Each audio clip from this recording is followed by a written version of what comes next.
Hello प्यारे बच्चों, आप सभी का स्वागत है। और आज मैं अब आप सभी को वह 10 कारण बताऊंगा जिसकी वजह से आपका पढ़ाई में मन नहीं लगता या किसी बच्चे का पढ़ाई में मन नहीं लगता। हो सकता है उसमें से आप भी हो सकते हो।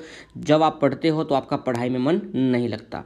तो मैं ओपी सर आप सभी को कुछ बताने जा रहा हूँ जिससे आपका पढ़ाई में मन नहीं लगता। वह कारण कौन कौन से हो सकते हैं, तो वन बाय वन हम इन सभी कारणों का जिक्र करेंगे और बहुत अच्छे से देखना। ओके, और समझने की कोशिश करना कि भाई यही कारण आपका हो सकता है। ओके, तो देखते हैं और आगे बढ़ते हैं कि वो कौन से 10 कारण हैं जिसकी वजह से आपका पढ़ाई में मन नहीं लगता। देखो बच्चों, अक्सर क्या होता है कि जब आप पढ़ाई करने जाते हो या पढ़ने जाते हो तो क्या होता है कि पढ़ाई में मन नहीं लगता। हो सकता है पढ़ा हुआ याद नहीं रहता, बार बार पढ़ाई से मन उचटता हो। क्या करूं? ये वो मैसेज हैं जो हमें प्रतिदिन प्राप्त होते हैं किसी न किसी विद्यार्थी से। ओके, तो इस समस्या का समाधान इस समस्या का समाधान है वो हम करेंगे अभी। और कौन कौन से कारण हैं देखेंगे उन चीज़ों को। तो ऐसी जो प्रॉब्लम है वो तैयारी करने वाले छात्रों की ज़्यादा होती है जो किसी कम्पिटिटिव एग्जाम्स की तैयारी करते हैं। ओके, क्योंकि उनमें निरंतर फोकस की जरूरत होती है क्योंकि हमें वहाँ पर सिलेक्शन चाहिए। ओके, तो आज हम इस समस्या का समझने का प्रयास करते हैं और आशा करते हैं कि बहुत हद तक आपकी समस्या का समाधान आपको मिल जाएगा। तो सबसे पहले उन कारणों को देखते हैं जिसकी वजह से अक्सर पढ़ाई में मन नहीं लगता। तो वो कौन से कारण हैं जिसमें आपकी पढ़ाई का मन जिसमें आपका पढ़ाई करने का मन नहीं करता। तो देखो बच्चों, वो कौन कौन से कारण हो सकते हैं। देखिए बच्चों, पहला है विषय सूची। कि वो 10 कारण मैंने यहाँ पे नोट डाउन करे हैं आप सभी के लिए। तो वो 10 के 10 कारण कौन कौन से हो सकते हैं वन बाय वन देखते हैं। तो पहला है फोकस की कमी, दूसरा है विषय पर पकड़ ना होना, तीसरा हो सकता है कि विषय में आपकी रुचि ना हो, चौथा हो सकता है बहुत अधिक किताबों का होना, पांचवा पढ़ाई का कोई निश्चित क्रम या टाइम टेबल का ना होना, निर्धारित लक्ष्य ना होना, ध्यान बटाने वाले साधनों का आसपास होना, समान क्षेत्र के मित्र ना होना, प्रेरणा की कमी और किसी और क्षेत्र में रुचि होना।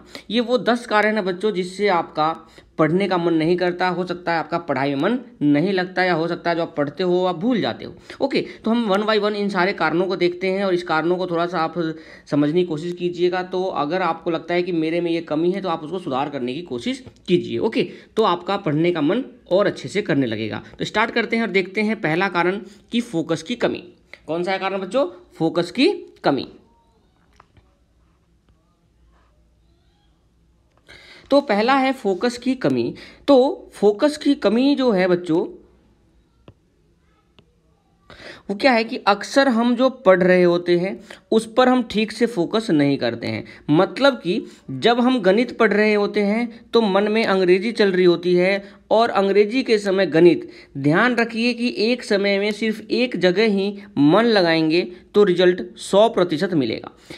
आपको पता है यदि सूर्य की किरणों को भी यदि हम लेंस से फोकस करें तो कागज जलने लगता है। तो ये फोकस का महत्व है। तो आगे से जो भी पढ़े पूरा ध्यान रखे वही, ठीक है। तो 100% ध्यान रखोगे तो 100% रिजल्ट मिलेगा आप सभी। तो बच्चे, ये जो पहला जो है फोकस की कमी, आपको सबसे पहले इन सारे फोकस की कमी को सुधार करना है कि हम क्या कर सकते हैं। आपका अगर फोकस किसी और सब्जेक्ट पे है तो आप उस पर एक ही सब्जेक्ट पे फोकस करके पढ़ते रहिए। तो आपका जो पढ़ने का जो मन है वो बना रहेगा। अगर आप अभी पढ़ रहे हो मैथ्स और थोड़ी देर बाद अगर इंग्लिश पे चले जाते हो या थोड़ी देर बाद आप साइंस में चले जाते हो, हिंदी पे चले जाते हो, तो यहाँ से आपका मन बदलने लगता है। फिर आगे चलो इसको भी छोड़ते हैं, उसको भी छोड़ते हैं, ये पढ़ लेते हैं। तो इससे क्या है, फोकस की कमी हो जाती है जिसकी वजह से आपका पढ़ने का मन नहीं करता। ओके, दूसरा क्या हो सकता है? विषय पर पकड़ ना होना। दूसरा जो कारण हो सकता है वो विषय पर पकड़ ना होना। जो आप सब्जेक्ट पढ़ने की कोशिश कर रहे हो उसमें आपकी विषय पर पकड़ नहीं है, ऐसा हो सकता है। तो ध्यान दीजिए, यदि किसी विषय में हमारी पकड़ कमजोर हो तो हमारा मन उस विषय को पढ़ने में नहीं लगता है। हम उस विषय को पढ़ना चाहते हैं जिसमें हमारी पकड़ हो, क्योंकि जिसमें पकड़ होती है वो हमें अच्छे से समझ आता है। जैसे किसी किसी को सिर्फ मैथ्स पढ़ने में मज़ा आता है, तो किसी किसी को इतिहास पढ़ना बहुत अच्छा लगता है, किसी किसी को इंग्लिश अंग्रेजी, किसी को हिंदी, किसी को साइंस। ऐसे बहुत सारे सब्जेक्ट्स हैं जो किसी ना किसी बच्चे का पढ़ने का मन करता है। तो वो जो पढ़ने का जो है वो आपका सब्जेक्ट नहीं होता। ओके, जिसमें आप पढ़ने की कोशिश करते हो, समझने की कोशिश करते हो, वो नहीं हो पाता। तो आपको कोशिश करना है कि आपका जो सब्जेक्ट में अगर रुचि ना हो, विषय में रुचि नहीं हो या विषय में पकड़ नहीं हो, तो आप उस पकड़ को बनाएं, उस विषय में पकड़ बनाएं आप। ओके, अगला हो सकता है विषय में रुचि ना होना। देखो, विषय में रुचि ना होना और विषय में पकड़ ना होना दोनों एक दूसरे से संबंधित है। आपको रुचि उसी विषय में आती है जिसमें आपकी बेहतर पकड़ हो। तो जिसमें आपकी बेहतर पकड़ नहीं हो, आप उस पकड़ को बनाइए, आप उसके बेसिक्स चीज़ें हैं उनको सीखिए। ओके, तो आपको रुचि भी आने लगेगी और आपका विषय में पकड़ बेहतर होगा, तो आपको उसे समझ में भी आने लगेगा। तो जिस विषय में आपकी रुचि हो उसमें आपको पकड़ स्वयं ही बेहतर होती जाती है। ओके, देखते हैं आगे कि किसी भी विषय को बिना रुचि के 4 से 5 दिन तक लगातार नियम से पढ़ें। अगर आपको कोई भी सब्जेक्ट समझ नहीं आ रहा, कोई भी पैटर्न समझ नहीं आ रहा कि क्या पढ़ना है, तो आप उसको लगातार बिना रुचि के 4 से 5 दिन 1 वीक आप पढ़े उस चीज़ को लगातार नियमित समय से। तो शुरू में हो सकता है आपको बहुत बोरियत हो, पर 4-5 दिन बाद आपको जैसे ही विषय में थोड़ी सी जानकारी बढ़ेगी, आपको रुचि आना शुरू हो जाएगा। फिर आप जैसे जैसे जानकारी बढ़ेगी वैसे वैसे भी रुचि बढ़ेगी। इसीलिए बच्चों कहते हैं कि अगर आपको कोई सब्जेक्ट नहीं आता हो तो आप उसके बिना रुचि के कम से कम 1 वीक आप उसको पढ़ाई करें। जब आप उसको पढ़ने लगोगे तो आपको अपनी जो गलती है वो समझ में आने लगेगा कि हाँ, मैं यहाँ गलती कर रहा हूँ, तो आप उस गलती को सुधार सकते हो। तो आप अपनी पहले रुचि बनाइए। रुचि बनाने के बाद उसमें थोड़ी सी विषय में पकड़ बनाइए और आप देखेंगे कि उस विषय में आप माहिर होते चले जाएंगे धीरे धीरे जैसे जैसे आप टाइम बढ़ोगे, क्योंकि जैसे जैसे हमारा रुचि बढ़ेगा हमारी नॉलेज बढ़ेगी, नॉलेज बढ़ने से हमारी जो पकड़ है वो ऑटोमेटिक बढ़ती चली जाएंगी। ओके, तो ये आपको ध्यान रखना है, ये उस ना पढ़ने में मन ना लगने का कारण भी हो सकता है। ओके, अगला देखते हैं बहुत अधिक किताबों का होना। बच्चों, अक्सर मैंने देखा है कि बच्चे बहुत सारी किताबें ले लेते हैं, जिससे वो पढ़ते समय इसको भी देखते हैं, उसको भी चेक करते हैं, उसको भी, मतलब कि जितनी भी किताबें हैं उन सभी को बच्चे कहीं ना कहीं पढ़ने की कोशिश करते हैं। तो क्या होता है कि एक किताब को ना पढ़कर हम 10 किताबों को पढ़ने लगते हैं। आपको पता है कि 10 किताबों को एक बार ना पढ़कर एक किताब को अगर हम 10 बार पढ़ लेते हैं तो उसमें अच्छे से हम नॉलेज उसमें हम अच्छे से पकड़ बना सकते हैं। तो अक्सर हमने देखा है, ऐसे करते देखा है कि हर अच्छी लगने वाली किताब को खरीद जाते हैं। इस तरह हमारे पास किताबों का ढेर लग जाता है। माना कि किताबें सबसे अच्छी मित्र होती हैं, परंतु भूलिए मत, अधिक मित्र और अधिक किताबें आपके दुश्मन भी होते हैं। ये बहुत ही अच्छी कहावत है जो हमारे बड़े बूढ़ों ने कहा है कि अधिक मित्र और अधिक किताबें आपके दुश्मन होते हैं। इसीलिए आपको किसी भी सब्जेक्ट्स के लिए अधिक किताबें नहीं परचेज करनी है, नहीं खरीदनी है। आपके पास जो किताबें हैं, जो रिसोर्सेज, आप उन्हीं से पढ़ें। ओके, उन्हीं को एक बार ना पढ़कर आप उसको 10 बार पढ़ें, 10 नई किताबों पढ़ने की अपेक्षा। ओके, तो जब आपके बहुत ज़्यादा मित्र होते हैं तो कोई भी एक आपके काम नहीं आता, क्योंकि सब सोचते हैं उसके तो बहुत सारे दोस्त हैं, कोई भी काम आ जाएगा, कोई भी आ जाएगा काम, कोई ना कोई काम आ जाएगा। जैसे हम सोचते हैं कि हमारे मित्र हैं बहुत सारे, अरे उसको वो मदद तो कर देगा, वो नहीं तो वो कर देगा। इस तरीके से हम सोचते रहते हैं और कोई भी नहीं आता। इसी प्रकार जब हम पढ़ने बैठते हैं तो हम ठीक से निश्चित नहीं कर पाते कि कौन सी किताब से पढ़ना है। कभी किसी से पढ़ने लगते हैं तो कभी बीच से ही दूसरी किताब उठाने का मन करता है और एक भी किताब ठीक से पढ़ नहीं पाते। तो बच्चों, इस बात का खास ध्यान रखना है। जो विद्यार्थी पढ़ने में मन नहीं लगता उनको ये बात विशेष ध्यान रखना है कि बीच में कोई भी किताब ना उठाए। जो आपने किताबें उठाई है सबसे पहले आप उसको ख़त्म करें और हो सके तो उसी किताब को आप कम से कम मैक्सिमम टाइम्स पढ़ें, जिससे आपका पढ़ने का मन बना रहेगा और सारी चीज़ें आपको समझ में आती रहेंगी। तो इससे बचने के लिए आप एक बार और निश्चित किताब चुन लें, बाकी किताबों को उठाकर रख दें, फिर उन्हीं किताबों को पढ़ें। दूसरी किताबों के बारे में तभी सोचें जब पहली वाली पूरी हो जाए। ओके, तो ये बातें आपको ध्यान रखना है। ये कारण हो सकता है जिसमें आपका पढ़ने का मन या पढ़ाई करने का मन नहीं करता हो। ओके, अगला कारण देखते हैं।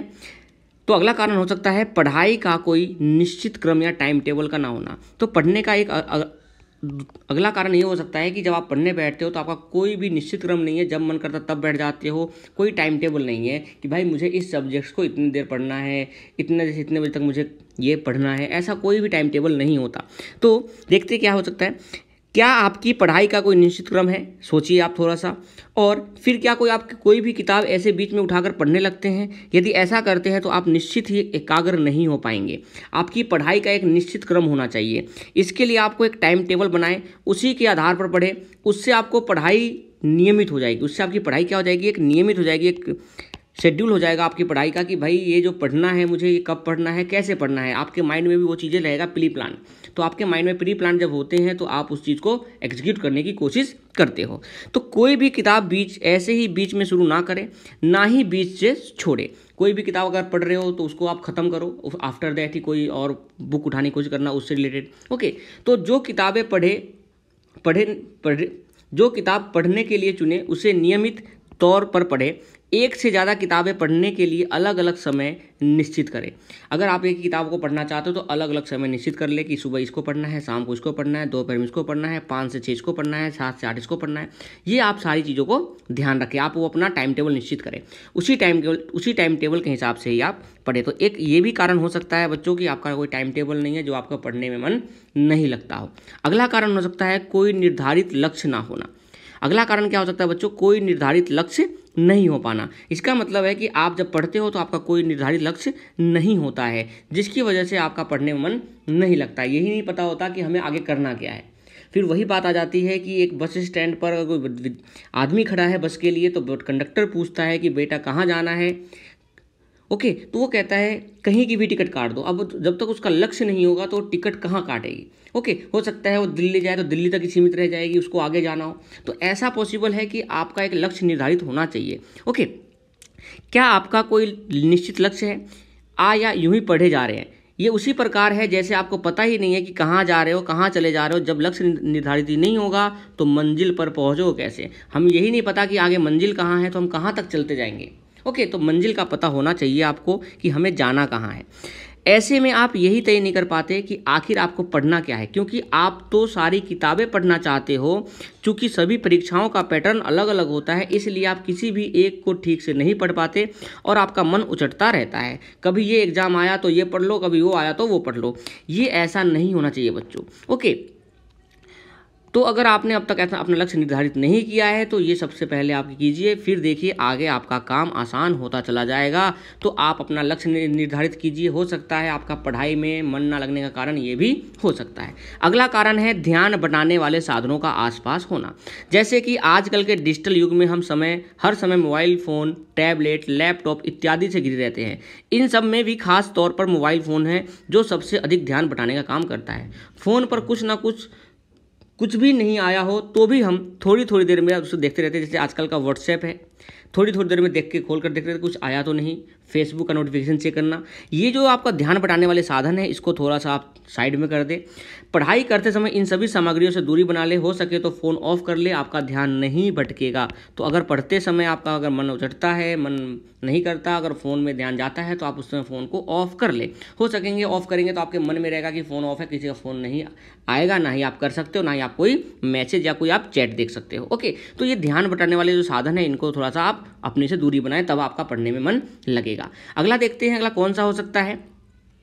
अगला है समान क्षेत्र के मित्र का ना होना। मतलब कि जैसे कि कोई विद्यार्थी अगर किसी चीज़ में कर रहा है तो उसके समान क्षेत्र के मित्र नहीं है। अगर कोई कॉम्पिटिटिव की तैयारी कर रहा है तो उसके मित्र स्कूल के हैं, जो स्कूल के मित्र हैं वो कॉलेज के साथ घूमते हैं। तो ऐसा नहीं, आपका जो मित्र होना चाहिए वो समान होना चाहिए, तब जाकर आपकी सफलता रहती है, क्योंकि आपको उस चीज़ में वो मोटिवेट करता रहेगा। आपके मित्र प्राइवेट सेक्टर में है या उनका खुद का बिजनेस है और आप लगे हैं प्रतियोगी परीक्षाओं की तैयारी करने में, तो उनका और आपका क्षेत्र बिल्कुल अलग है। जब वे पार्टी एंजॉय करेंगे तो आपका भी मन कर सकता है कि उनके साथ आप भी एंजॉय करें, जिससे आपका ध्यान भटक सकता है। तो आपका जैसा अगर क्षेत्र है आपको वैसे ही मित्र बनाने चाहिए। ऐसा जो है ये पढ़ाई ना करने का एक रीज़न हो सकता है। जैसे कि कोई विद्यार्थी अगर 10th क्लास में है, ओके, तो वो 9th क्लास के बच्चों से दोस्ती ना रखे।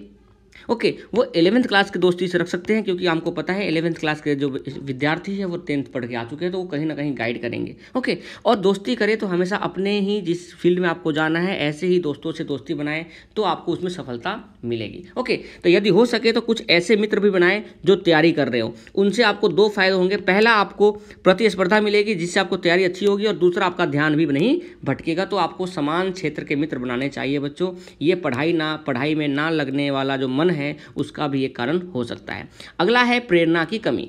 तो हो सकता है हम में मोटिवेशन की कमी हो, तो प्रेरणा की कमी हो, तो आप प्रेरणा लेते रहे, मोटिवेशन लेते रहे, मोटिवेशनल वीडियोज़ भी देखते रहे।